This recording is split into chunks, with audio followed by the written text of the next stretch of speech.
요즘에 한국의 사이비 교주들에 관한 이야기들이 무성하다고 합니다. 참 안타까운 것은 사이비 교주들이 이단도 아니고 완전히 그건 엉터리예요. 진짜 엉터리예요. 그런데 이 사람들이 다 성경 이야기를 하고 예수님 이야기를 하고 자신들이 예수님과 같은 메시아라고 주장한다는 이 부분이 정말 안타깝습니다. 불교에서 나온 이단도 아니고 가장 거룩해야 될 그것을 가장 더럽게 만드는 사탄 마귀의 지배함에 우리는 치를 떨게 됩니다. 마지막 때가 가까웠음을 더욱 실감하게 하는 부분입니다. 사탄이 한 영혼이라도 자신과 함께 지옥으로 데리고 가기 위해서 얼마나 애를 쓰는지 모릅니다. 마태복음 24장 3절에서 5절의 말씀, 제자들의 질문입니다. 주의 임하심과 세상 끝에는 무슨 징조가 있사오리까? 예수께서 대답하여 이르시되 너희가 사람의 미혹을 받지 않도록 주의하라. 많은 사람이 내 이름으로 와서 이르되 나는 그리스도라 하여 많은 사람을 미혹하리라. 그때 예수님 당시에 현실이기도 했고 지금도 그렇다는 것입니다. 자칭 자기가 메시아라고 했던 사람, 예수님이 계셨던 그 시대에도 여러 명 있었다고 역사는 증언하고 있어요. 자칭 메시아가 뭐 하는 사람들이냐? 내가 나를 메시아다, 그리스도다, 구세주다 이야기하는 사람들이 뭐 하는 사람들이냐? 대부분의 많은 사람들이 딱 원하는 그런 모습에 자신을 맞출 줄 아는 데 있어서 기가 막힌 재주를 가진 사람, 사람들이 뭘 원하는지 딱 캐치하고 사람들이 원하는 그런 모습으로 메시아로 구세주로 나타낼 줄 아는데 기가 막힌 재주를 가진 사람들이 자칭 메시아고 이건 거짓 선지자였다는 것입니다. 그 시대에 사람들이 원하는 구원자 메시아의 모습이 있었어요. 유대인들이 원하는 메시아상이 딱 정해져 있었어요. 뭐냐? 따라하겠습니다. 다윗의 후손. 다윗의 후손이 뭡니까? 다윗이 왕이었지 않습니까? 다윗의 후손 혹은 다윗이 다스렸던 이스라엘이 제일 부강했던데 그때와 같이 이스라엘을 회복시켜줄 그 누군가가 우리를 구원하여 줄 메시아다. 나단의 예언, 사무엘하 7장에 나오는 것 나단의 예언을 잘못 해석해서 다윗의 후손이 자기들을 독립시켜주고 자기 나라를 부강하게 하고 내 삶의 불의한 삶에 정말 고생 바가지로 하고 있는, 바가지란 말이 표준어는 아닌데 고생을 하고 있는 이 처절한 삶에서 나를 구원해 줄 그 누군가, 그 사람이 메시아다 이렇게 기다리고 있고 지금도 유대인들은 예수 그리스도가 2000년 전에 메시아로 실제로 오셨음에도 불구하고 메시아로 인정하지 않아요. 그리스도로 인정하지 않아요. 지금도 유대인들은 이 다윗 왕의 후손의 재현을 기다리고 있는 거예요. 육신적으로 그 나라를 부강하게 해주고 유대민족을 이 세상 가운데 드높여줄 그 누군가를 지금도 기다리고 있다는 것입니다. 첫 번째 오늘 우리가 살펴봐야 될 부분은 참 예수님이 메시아로 오셨음에도 불구하고 그 메시아로 오신 예수님을 사람들은 원래 그런 메시아를 기대하지 않았다는 사실을 우리가 살펴볼 필요가 있습니다. 그때 2000년 전만 그랬느냐? 지금도 똑같습니다. 사람들이 만들어낸 종교들의 모습을 보면 잘 알 수 있습니다. 이슬람교, 여러분 이 주변의 그랜빌에 다 이슬람교, 거의 다 이슬람교예요. 여기에 있던 백인들 교회, 백인들이 여기 많이 살았었습니다. 그런데 이 난민들이 여기 들어오고 나서부터 백인들이 다 한 분씩 두 분씩 다 저 위쪽으로 저 옆쪽으로 다 옮겨가셨어요. 지금 남아있는 교회에 백인들, 요 옆에 있는 침례교회 우리 어르신 할머니 아직도 몇 분이서 남아서 그나마 그 공동체를 유지하고 있지. 그 전에 수백 명 되던 교회 건물도 다 남아있잖아요. 근데 그거 몇 명이서 지금 지키고 있어요. 다 이 지역을 지금 점령하고, 우리 육신으로 볼 때는 이 지역을 점령하고 있는 이슬람교. 이 이슬람교의 안타까운 특징 중 하나는 저들도 예수님을 인정하고 있어요. 전도해 보면은요, 이 사람들도 예수님을 안다고 이야기해요. 믿는다까지는 이야기하지 않지만 내가 예수님 인정하고 존경한다 이런 이야기 다 합니다. 그런데 이 사람들은 예수님을 선지자 중에 하나로 인정합니다. 아브라함이 더 큰 선지자예요. 그 중에 한 사람이 예수라는 사람이다, 이 정도로 인정합니다. 예수님을 하나님으로 믿지도 않지만 자기들은 어떤 생각이, 자기가 만들어낸 종교의 체계가 뭐냐? 내가 바라고 구하는 구원자 메시아는 수치스러운 종말을 맞이하는 그런 메시아는 나는 믿을 수 없다. 자기들이 만들어낸 종교 체계 안에서는 자기가 믿는 종교는 그런 거예요. 절대 그렇게 수치스러운 죽음을 맞이하는 알라는 있을 수 없다. 하나님이 어떻게 그런 수치스러운 종말을 맞이할 수 있느냐? 그런 구세주 메시아는 필요 없다. 필요 없어요. 코란이라는 꼬란 있죠. 그들의 성경책인 꼬란은 죄를 담당하는 구세주 메시아의 죽음의 필요성을 전혀 느끼지 않고 있습니다. 힌두교 마찬가지입니다. 그들은 사람을 죄인으로 부르기를 거부한다고 공식적으로 종교에 의해서 발표를 했어요. 사람을 죄인이라고 부르지 마십시오. 인간을 죄인이라고 부르는 그것 자체가 죄악입니다. 그들이 만들어낸 말이에요. 사람을 왜 죄인이라 부릅니까? 그것 자체가 죄악이죠. 그들의 종교 체계 안에서는 인간은 자기 스스로 구원할 수 있다고 하는 그런 믿음이 있는 것 같아요. 사실 불교도 힌두교 뿌리에서 나왔어요. 믿어주시길 바랍니다. 불교도 힌두교 뿌리에서 나왔어요. 알고 보면 비슷한 종교 체계, 범신론이죠. 그걸 가지고 있어요. 사람이 다 가능한 존재인데 자기 죄 때문에 어떤 메시아적 존재가 이 사람의 죄를 대신하여 형벌을 담당해야 된다. 이건 모욕이다. 있을 수 없다. 이 종교 체계들은 항상 인간에게서 가능성을 찾습니다. 사람에게는 가능성이 있다. 프리드리히 니체라는 사람, 독일 사람인지 오스트레일리아 사람인지 헷갈리는데요. 독일어 썼는데 독일 사람인 것 같습니다. 유명한 철학가죠. 사신 철학가. 신은 죽었단 말이죠.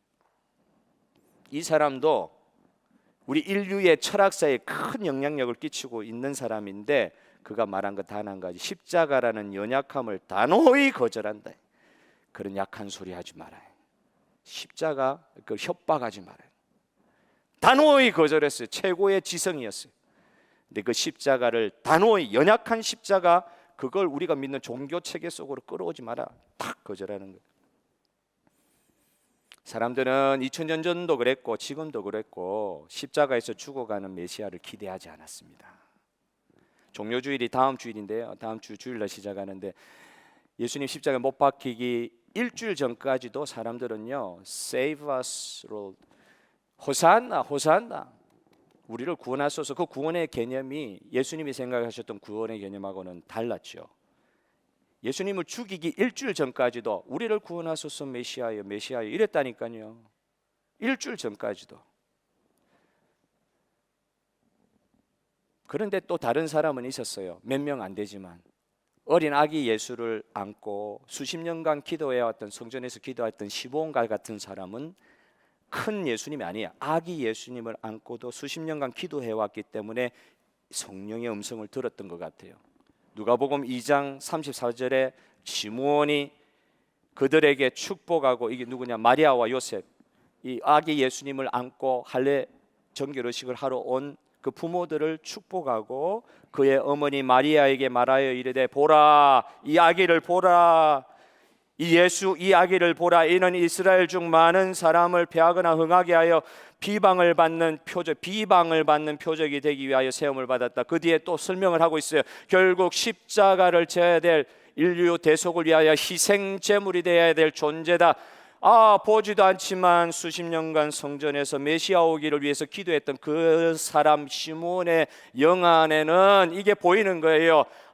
이 아기가 철장 권세로 다스릴 그런 왕이 아니라, 이 왕이, 이 메시아는, 이 아기는 인류의 죄를 위해 대속하여 희생제물 될 구세주시다. 이걸 영적 눈으로 보게 된 거예요.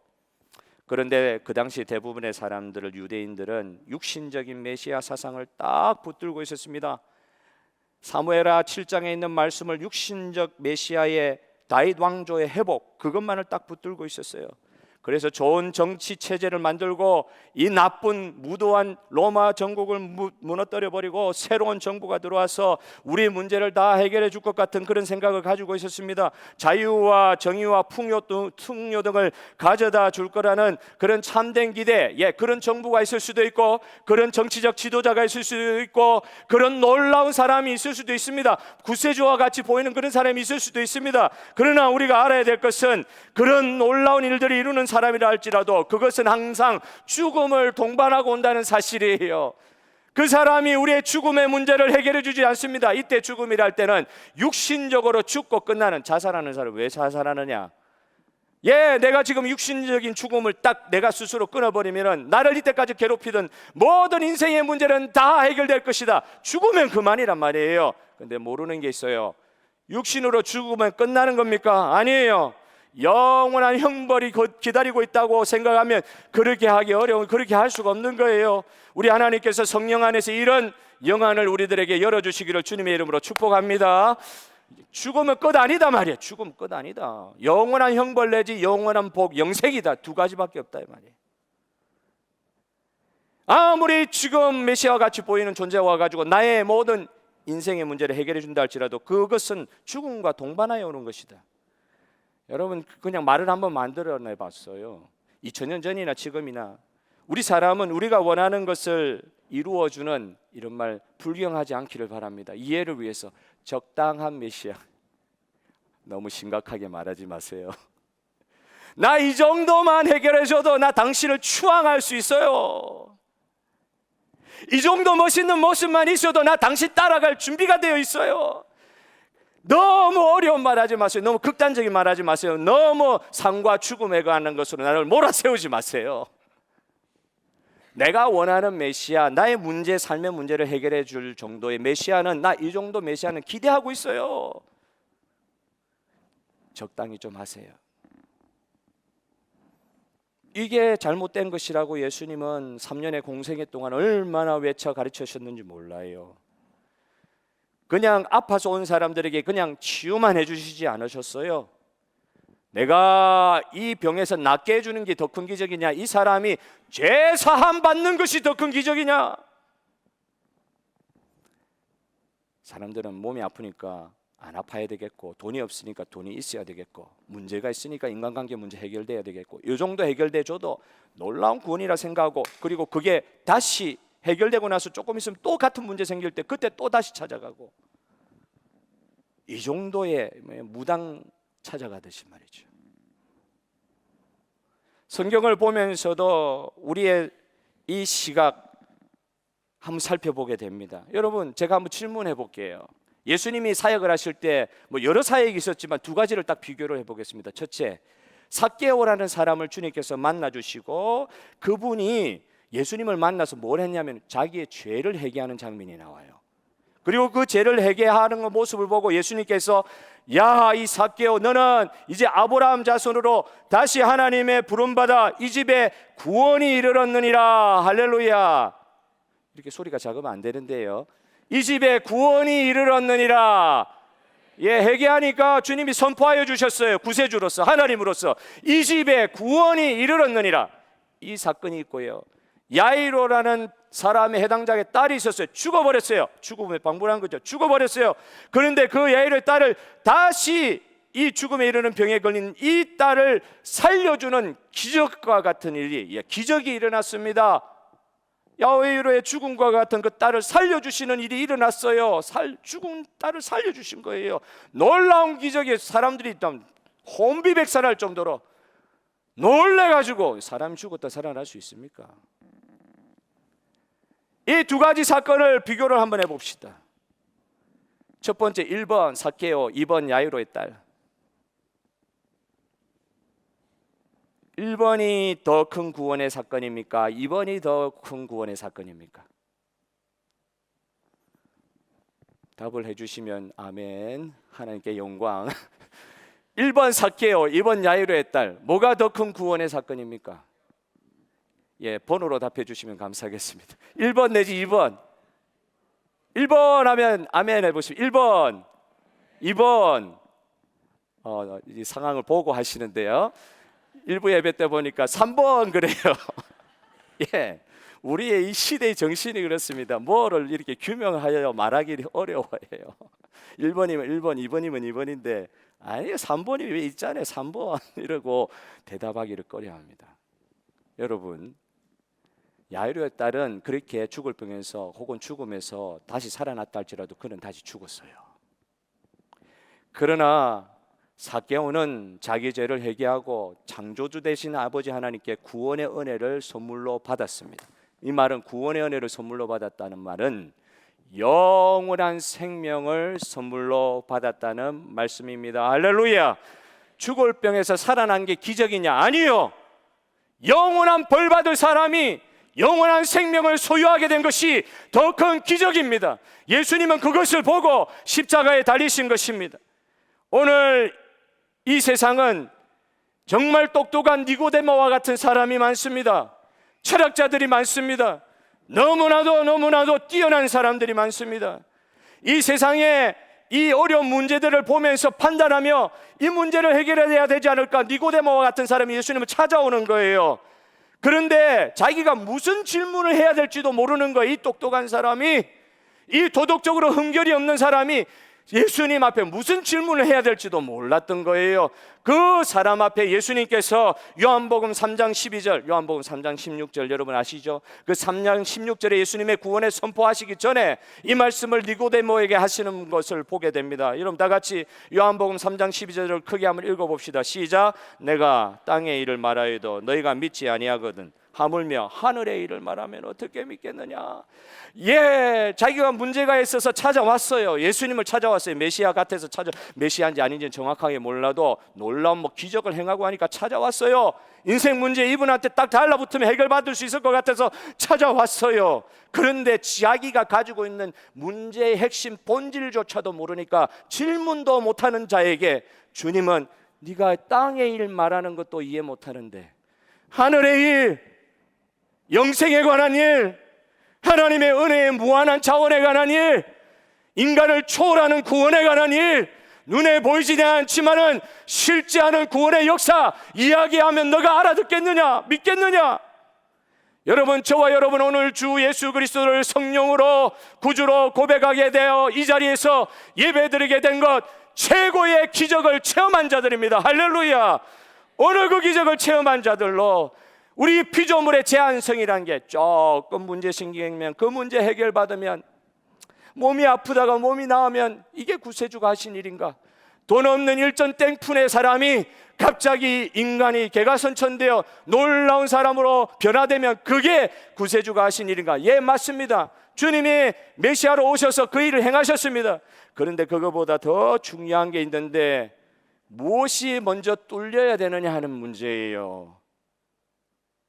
무엇이 먼저 뚫려야 하느냐 문제예요. 하늘에서 복이 떨어질 것인데, 은혜가 쏟아질 것인데, 그 쏟아질 은혜가 열리도록 하는 입구, 출구, 문을 주님께서 열어주셔야 되는데, 그걸 감당하시기 위하여 우리 주님께서 이 땅에 오셔서 구원의 사역을, 메시아로서의 사역을 감당하시고 예수 그리스도를 믿는 자들에게 이 하나님의 무한한 은혜의 자원들을 활용할 수 있는 자리에 우리를 옮기신 주님을 찬양하시기를 주님의 이름으로 축복합니다.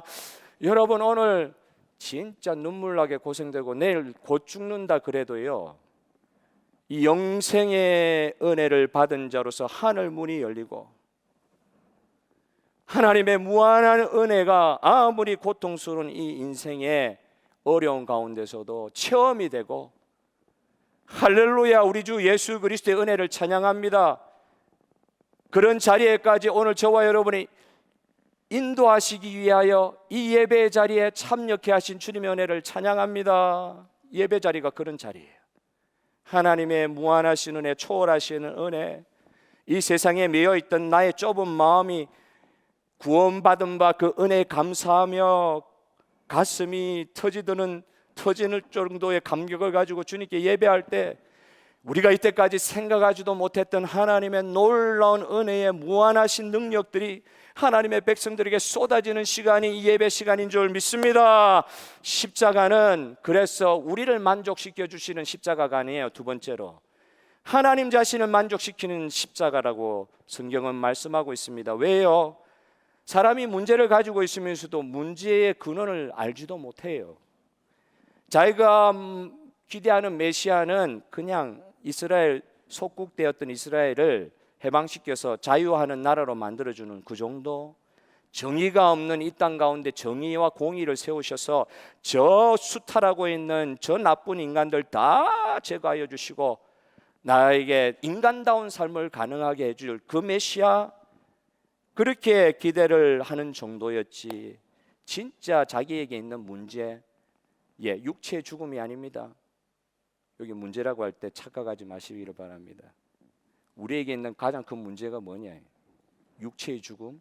예, 안 믿는 사람도 죽고 나면 그만이다 다 이야기하는 거예요. 육체의 죽음이 제일 큰 문제냐? 아니요. 육체로 죽고 나서 영원한 영벌, 영원한 죽음. 죽고 나서도 하나님과의 관계가 단절돼 버리는 영원한 죽음. 우리가 안 죽어봤으니까 이거 모른다. 그런 세계까지 우리는 생각하지 않는 가운데 주님이 이 땅에 오셔서 하신 일이 뭐냐? 예수님은 이 땅에 오셔서 뭐 하셨느냐? 많은 사람들이 이야기합니다. 예수님은 치유하시는 주님입니다. 예수님은 회복시키시는 주님입니다. 예수님은 공의를 세우시는 분입니다. 예수님은 천국의 말씀, 율법의 말씀을 잘 풀어서 하나님 나라를 선포하시는 주님입니다. 예, 맞습니다. 메시아가 하신 일이 그거였습니다. 정말 절든 사람이 일어나서 번쩍번쩍 기적을 체험하고 일어나는 일들이 일어났습니다. 그러나 그런 것들이 메시아의 주된 사역은 아니었다. 그걸 어떻게 알 수 있느냐? 복음서에 이 복음서 마태, 마가, 누가, 요한복음 이 복음서를 보면은 알 수 있어요. 좀 심하게 말하면 요한복음 같은 경우는 반 이상을 일주일에 집중하고 있어요. 예수님 몇 년 사셨어요? 할렐루야. 예수님 몇 년 사셨어요? 33년 사셨어요. 그런 중에 3년 동안의 행적을 성경에 다 쓰고 있는 게 복음서예요. 예수님의 3년 동안의 행적을. 그런데 예수님의 3년 중에 그 가운데 일주일 예루살렘에 들어가서 죽으시고 부활하신 그 일주일 상간의 이야기들이 요한복음 같은 경우는 반 이상이에요. 다른 복음서도 마찬가지예요. 일주일에 집중하고 있어요. 일주일에. 예수님이 죽고 부활하신 일주일에. 왜 그렇게 하신 거예요? 예수님이 하신 사역 중에 가장 중요한 사역은 우리를 위하여 십자가에 죽으시고 부활하신 이게 예수님의 가장 중요한 사역이었다. 이것 때문에 이 땅에 오셨다 해도 과언이 아니다. 왜 예수님이 죽으러 오셨어요?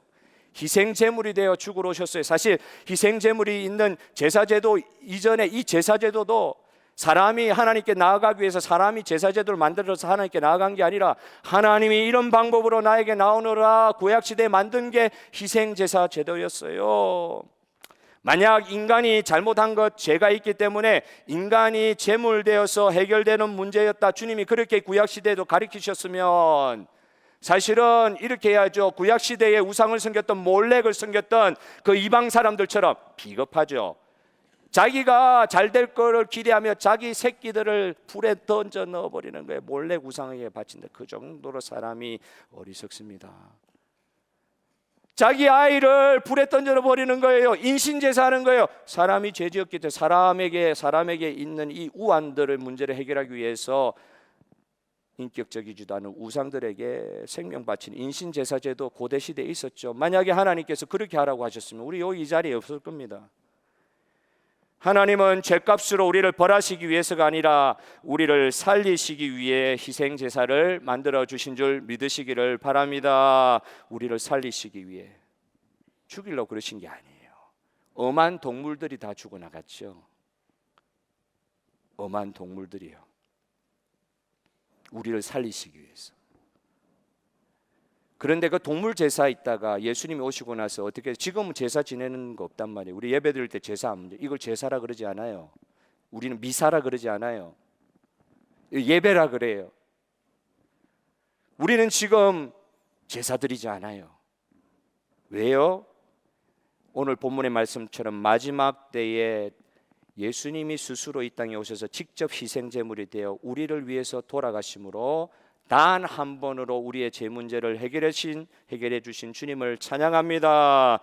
죄가 그만큼 엄중한데, 죄가 얼마나 사람을 비참하게 만든 것인데, 우리들은 정작 이 죄의 영향력 때문에 힘들게 살아가는 우리들은 죄가 얼마나 엄중하게 우리를 괴롭히는지 모르는 거예요. 죄의 엄중함 때문에 영원한 죽음으로 연결될 수 있는 우리 인간, 육신의 일시적인 죽음이 벌이 아니고요, 죽고 나서 영원한 죽음에 들어갈 수 있는 영벌에 들어갈 수밖에 없는 저희들의 처지, 이 죄가 얼마나 심각하면 하나님이 직접 나서셔야 됐어요. 하나님 직접 나셔야 된다고. 왜? 우리는 모르는 거예요. 옛날에 그런 이야기 많이 들었잖아요. 너무너무 못 살아가지고 아이들 내일 죽게 생겼어요. 풀죽도 못 끓여줘가지고 내일 죽게 생겼어요. 내 아이가. 엄마가 돈 있는 어디에 노예로 팔려가면서 아빠한테 이 돈으로 음식 사가지고 내 아이들 밥 먹여주기로 하고, 자기는 노예로 팔려가는 장면이라 그럴까요? 그 아이들은 지금 밥 먹기 바쁘지 엄마가 노예로 팔려가는지 안 팔려가는지 이런 거 철이 없어서 몰라요. 아무것도 몰라요. 예수님이 오셨을 때 상황이 그런 거 아닙니까? 우리가 어느 정도의 비참한 상황에 있는지 우리 스스로도 알지 못하는 그때에 주님께서 우리를 위하여 자기를 희생하심으로 당신의 우리를 향한 사랑을 확증하셨느니라. 할렐루야. 아무것도 모르는 우리를 위해서 주님, 누구도 알아주지 않아요. 누구도 거기 심각하게 생각하지 않아요. 그런데도 주님은 십자가의 희생의 길을 가신 겁니다. 이 방법만이 우리를 구원하실 길임을 아셨기 때문에 당신 스스로 희생의 제물이 되신 겁니다. 예수님이 오셔서 하신 많은 일들이 있죠. 요한복음 전반부에 보면 7가지 표적이 나와요. 그걸 미러클이라고 해석하기도 하지만 그걸 영어로 사인이라고 해석하는 경우도 많습니다. 그걸 뭐라 그러냐면 기적은 기적인데 표적으로서의 기적이다. 예수님이 놀라운 일을 행했죠. 그 당시에 메시아를 기대했던 사람, 이야, 오병이어의 기적을 일어나는 거 보니까 이 사람을 통해서 이스라엘 회복하심이 이될 것 같다. 물고기 2마리와 떡 5개로 5만 사람 다 먹여 살리니까, 기적을 행하는 미러클 메이커가 왔으니까 다 해결해 줄 수 있을 것 같단 말이에요. 그래가지고 왕을 삼으려고 그랬을 때 주님은 피하셨다 그랬죠. 이런 기적들을 행할 때 그 기적이 나에게 있는 구원의 모습이다 생각하는데, 사실은 요한의 이 서술의 태도를 보면 이 기적을 통하여 요한은 항상 이면의 것, 요한복음 6장에도 보면은요, 오병이어의 기적을 이렇게 체험하고 나서 막 흥분하는 사람들에게 나는 하늘에서부터 내려오는 만나다, 이 말씀을 하는데 뭘 가리키게 하냐면, 이 기적을 보고 놀래느냐, 이 기적이 뭘 가리키는지 봐라. 영원한 생명을 주시는 우리 주 예수 그리스도 하나님의 놀라운 은혜를 좀 바라봐라. 기적들은 놀라운 것 같지만 그건 항상 영원한 생명, 영생을 가리키고 있는, 표시하는 거예요. 표적들이라 그렇게 이야기하는 거예요. 훨씬 중요하고 영원한 가치를 바라보고 베풀어지는 게 기적이다. 여러분, 오늘 사람은 스스로 구원할 수 없음을 주님께서 깨닫게 하시고, 또 아무것도 모르는 니고데모와 같은 사람이 다 깔려있는 이 세상 가운데 자기가 무엇이 필요한 것인지에 대해서도 이야기 못하고 그런 질문을 할 수 없는 그 사람들에게 주님은 구원이 무엇인가 선포하여 주십니다. 여러분, 이 시간 아무것도 알지 못하는 가운데 주님이 하신 일을 한번 다 같이 성경 말씀을 읽어봅시다. 요한 1서 4장 10절의 말씀 크게 한번 읽어봅시다. 시작. 사랑은 여기 있으니 우리가 하나님을 사랑한 것이 아니요 하나님이 우리를 사랑하사 우리 죄를 속하기 위하여 화목 제물로 그 아들을 보내셨습니다. 우리 가운데 어떤 사랑이 부어질지 우리 생각도 못하고 있어요. 뭐가 우리 인생 궁극적인 문제인지 알지도 못한 그때에 주님께서 먼저 우리에게 사랑을 보여주시고 당신이 우리를 위해서 희생제물이 되어 돌아가셨다. 여러분, 이 모든 하나님의 사랑은 시작도 하나님이 하시고 그 사랑을 표현하실 때 구약에 있는 하훼 제사 제도도 본인이 직접 만드시고 하나님이 극기하는 스스로 화목 제물이 되어셔서 당신이 죽으심으로 우리에 대한 사랑을 확증하신 것을 저와 여러분 믿으시기를 바랍니다. 그래서 성경에서 말하는 복음은요, 우리가 수혜자고 우리가 이 구원의 은혜를 누리는 사람임에도 불구하고 우리를 위해서 우리가 누릴 수 있는 구원이 성경에서 말하는 그 구원의 큰 의미로 이야기하는 것이 아니라, 성경에서 말하시는 그 복음, 기쁜 소식이 뭐냐, 우리를 위해서 당신 자신 하나님이 대신 희생됨으로써 당신 자신 스스로를 만족시키시는 하나님에 대한 이야기가, 이게 기쁜 소식이요 우리에게 있는 구원의 실체다. 그럼 구원은 우리 하나님이 이루십니다. 처음부터 끝까지 하나님의 은혜로 우리에게 주어진 구원은 변하지 않습니다. 할렐루야. 끝까지 지속됩니다. 할렐루야. 내가 어떻다고 해가지고 변화되는 게 아니에요. 하나님이 우리를 사랑하사 우리에게 베푸신 구원은 하나님이 시작하시고 하나님이 끝까지 성취하실 것입니다. 여러분, 우리에 대한 이야기로 그치지 않게 하시는 이 하나님의 구원 이야기에 오늘 깊이 들어갈 수 있는 사순절 기간 되었으면 좋겠어요. 우리보다 우리 자신을 더 크게 사랑하시는 하나님의 사랑, 할렐루야. 우리 자신보다도 우리를 더 크게 사랑하시는 하나님의 사랑에 우리가 녹아지는 시간이 되기를 바랍니다. 우리가 생각하는 것보다 더 큰 하나님의 목적이 있는 하나님의 구원 사건에 눈이 열리는 이 한 주간이 되었으면 좋겠습니다. 마지막, 내가 져야 할 십자가가 있다고 주님은 말씀하시는데, 오늘 본문에 보면은 자기를 바라는 자에게 두 번째 나타나시리라. 처음 주님이 오셨을 때는 희생제물로 오셨다고 우리가 지금까지 들었는데, 앞으로 주님께서 두 번째 오실 때는 심판주로 오실 뿐만 아니라 시작하신 하나님의 나라를 완성하러 오실 거라고 지금 우리에게 약속하고 있습니다. 말씀드렸듯이 시작하신 분도 하나님이요 예수님이요, 완성하실 분도 하나님이요 완성하실 분도 예수님인 줄 믿습니다. 그래서 우리는 기대할 게 있는 거예요. 우리는 하다가 지치고 이게 안 되는 것이라 생각하면 너무 힘들어서 포기할 수 있는 것인데, 이게 하나님이 하신 일이기 때문에 끝까지 소망하고 기대할 수 있는 것입니다.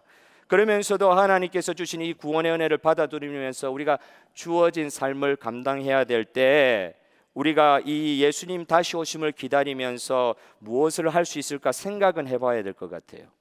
여러분, 구원받은 백성들에게 주신 이 세상이 빼앗아갈 수 없는 평안을 누린 자로서 그 주 예수 그리스도 구원을 베푸신 주님을 위하여 어떻게 살아갈 것인가 생각할 수 있는 것들을 주님께서 허락해 주신다. 여러분, 예수님의 제자들이 변화를 받았어요. 언제 변화됐느냐? 언제 변화됐습니까? 예수님의 제자들이 언제 변화됐습니까? 많은 변화들을 겪는데 진짜 제대로 급격하게 변화된 것은 예수님이 죽으시고 부활하신 그 사건 이후에 변화됐어요. 그리고 나서 예수님의 제자들이 변화됐는데 어떤 변화를 보여주는지 이 말씀을 한번 볼 필요가 있어요. 사도행전 2장 23절 4절의 말씀입니다. 예수님이 하나님께서 정하신 뜻과 미리 아신 대로 내준 바 되었거늘 십자가에 달리셨거늘 너희가 법 없는 자들의 손을 빌려 못 박아 죽였으나 하나님께서 그를 사망의 고통에서 풀어 살리셨으니 이는 그가 사망에 매여 있을 수 없었습니다. 설교가 바뀌었어요. 전파하는 복음의 내용이 바뀌었어요. 그 전에 기적을 맛볼 때 할렐루야 호산나, 사람이 죽다가 살아났어요. 와, 그러던 사람들이 예수님의 죽음과 부활을 체험하고 나서 복음을 전하는 내용이 바뀌어 버렸어요. 왜 이런 복음으로 이런 것으로 설교를 합니까? 깨닫게 된 거예요. 예수님께서 이 땅에 오셔서 하신 메시아의 일 중에 가장 중요한 것이 무엇인가를 그걸 강조하게 된 거예요. 예수님이 우리 인생들을 위해서 죽고 부활하신 것을 복음으로 세상 가운데 선포하게 된 것입니다. 할렐루야. 기적, 부활의 기적이 있어요. 그러나 예수님 죽으셨잖아요. 죽는 건 슬픈 일이잖아요. 끝이라고 생각할 수 있는 일이잖아요. 그런데 예수님의 죽음과 부활을 선포하고 이게 복음이다 하고 선포하기 시작한 거예요. 이 모습을 보면서 저와 여러분, 예수님의 다시 오심을 기다리는 저와 여러분들이 어떻게 살아갈지에 대한 단서를 이 말씀에서 우리가 가져야 될 것 같아요.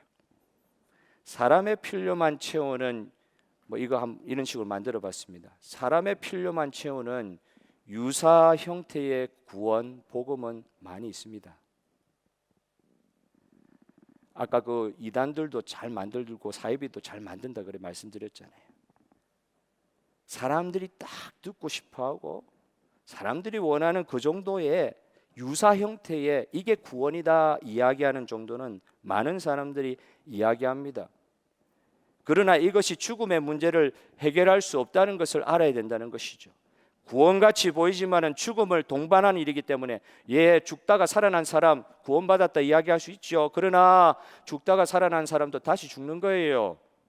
기적과 같이 살아났다 할지라도 이게 구원같이 보이지만 죽음을 동반한 거예요. 영원한 생명은 또 상관없는 거예요. 그래서 그건 구원이 될 수가 없습니다. 잠시 괜찮은 것은 괜찮은 것이 아닙니다. 좋았다가 다시 상태가 나빠지는 것은 구원이 아닙니다. 우리의 건강의 기적과 같은 회복도 구원은 아닙니다. 진정한 구원은 창조주 하나님과의 연결됨으로 말미암아 그 창조주의 초월하시고 영생하시는 영원한 생명, 그것이 영생의 선물로 우리에게 주어지는 것이 구원입니다. 할렐루야.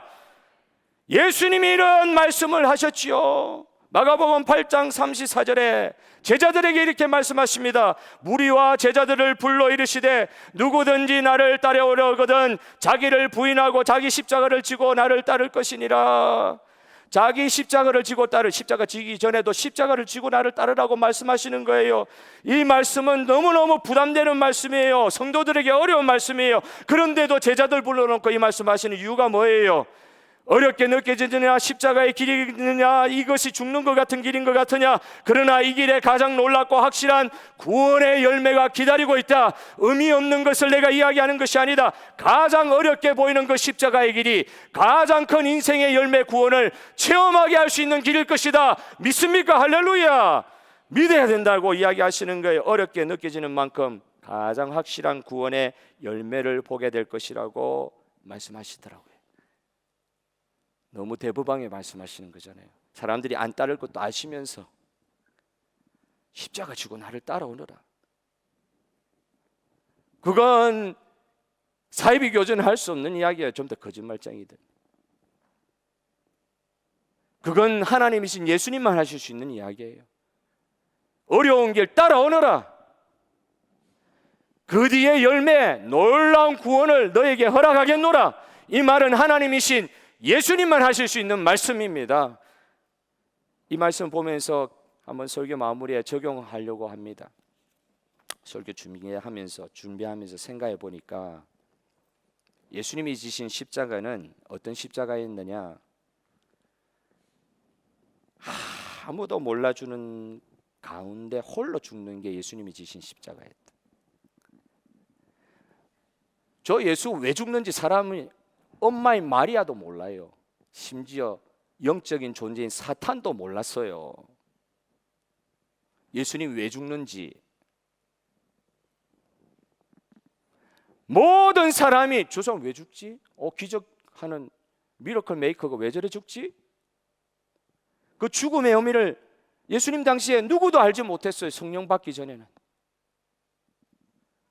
성령으로 깨달음 얻기 전에는 누구도 모르는 거예요. 왜 죽지? 내가 당신 보고 죽어달라 그랬어요? 기적이 이렇게 달랬지 죽어달라 그랬어요? 왜 죽지? 아무도 모르는 가운데 십자가에 죽어 가신 것이 예수님의 십자가의 죽음이시더라. 사랑하시는 하나님은 사람을 회복시키기 위해 제 문제를 해결하셔야 했고, 그 제 문제 해결에 가장 큰 혜택을 받는 그 사람들조차도 모르는 가운데 홀로 십자가의 길을 가셔야 됐어요. 가만히 생각해 보니까 예수님께서 나이들을 따르라, 십자가를 지고 나를 쫓을 것이니라 말씀할 때 그럴 수 있다고 봐요. 버림당할 수도 있어요. 아무도 안 알아주는 거예요. 아무도 안 알아줘요. 유기당한다고요. 그 십자가의 죽음의 의미를 모르기 때문에 그를 도와줄 수도 없어요. 홀로 감당하는 자리였습니다. 홀로 감당하는 이 십자가의 고통에 신비가 있습니다. 여러분 믿으시기를 바랍니다. 아무도 안 알아주죠. 아무도 이걸 이해하는 사람이 없는 그 십자가의 길, 그 뒤에 먼저 앞서 십자가를 지고 가신 주님이 함께하여 주실 줄 믿습니다. 보통 이런 고통의 자리에서 주님을 깊이 만나더라고요. 주님을 깊이 만나요. 아무도 없는 그 자리에서. 두 번째, 주님의 십자가는 성도들로 하여금 주님과 교회를 위한 눈물을 흘리게 하는 십자가다. 성령 받기 전에는 그런 거 전혀 몰랐지요. 그러나 성령 받고 나서 그들은 주님의 십자가만 생각하면 감격이 복받쳐 올라왔을 것입니다. 제가 한번 질문해 볼게요. 최근에 여러분은 주님의 화신, 예수 그리스도의 화신이라 그랬어요. 예수 그리스도를 이 시대에 대변하는 게 뭐냐? 교회라 그랬거든요. 예수 그리스도가 교회라고까지 이야기할 수도 있을지 모르겠어요. 교회가 욕을 듣고 있지만 이 예수 그리스도의 현현인 이 교회와 하나님 나라를 위한 희생의 십자가를 최근에 져본 적이 있으십니까? 아이고 내 삶에 고통이 너무 많아가지고 교회 와서 위로라도 좀 받아야 되겠는데 그게 잘못됐단 건 아니에요. 분명히 그렇게 해야 됩니다. 그럴 수 있습니다. 그런데 내 고통에 안타까워 교회 와서 눈물을 흘렸는데 이 교회를 바라보면서 이 시대 하나님 나라의 교회를 보면서 눈물을 흘려본 적은 있으십니까? 어제 아침에 교회에서 양파를 써는데 이게 표준어인지 아닌지 모르겠는데 양파를 썰이는데 양파를 써는데 눈물이 막 하염없이 흐르더라고요. 너무 매워가지고 그러면서 생각했습니다. 야, 눈물 흘릴 일이 없네. 양파 썰 때 눈물 흘릴 일 말고는 눈물 흘릴 일이 없네. 여러분 진짜 교회 보면서 눈물 흘려 보신 적 있으세요? 교회에 있는 누구를 보면서 우리가 욕을 하고 그럴 수는 있지만은 이 교회를 보면서 눈물 흘려 보신 적 있으세요? 이곳에 우리 주 성령 하나님께서 함께 하시는 거 여러분 믿어지세요? 십자가에서 하나님의 사랑을 본 사람들 그리고 그분의 성령에 의해서 그리스도께 연합된 구원받은 사람들은 그 관점, 인생에 대한 관점과 성품이 근본적으로 변화되는 줄 믿습니다. 할렐루야. 우리가 어떻게 변화됩니까? 우리가 어떻게 사람들이 모여있는 교회만 생각하면 눈물이 납니까? 우리가 어떻게 십자가의 길 걸어가면서 홀로 죽는 그 길이라도 아무도 안 알아줘도 그 십자가 끝에서 나와 함께 하시는 주님을 체험하면서 감격하며 눈물 흘리는 그런 자리에 어떻게 우리가 들어갈 수 있습니까? 여러분 사순절 기간에 하나님의 나라와 교회를 위해서 나에게 베풀어 주신 구원을 말미암아 감격하며 눈물 흘릴 수 있는 일들이 우리 교회 가운데 기도 가운데 있어지기를 주님의 이름으로 소망하고 축복합니다.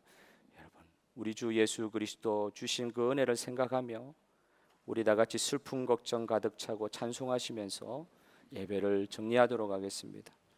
슬픔 걱정이 가득 찬 세상에서 십자가가 우리 눈에 보이십니까? 나는 아무것도 모르는 상태에서 이미 앞서 행하셔서 나의 근본적인 문제를 해결해 주신 주님, 할렐루야! 그 주님을 바라보고 계십니까? 어떤 상황에서도 우리 주 예수 그리스도의 십자가를 바라보며 기도하며 예배하는 자리로 나아가시려고 하십니까? 오늘 사순절 기간 그 십자가에 대한 감격과 은혜들을 허락하여 주시옵소서.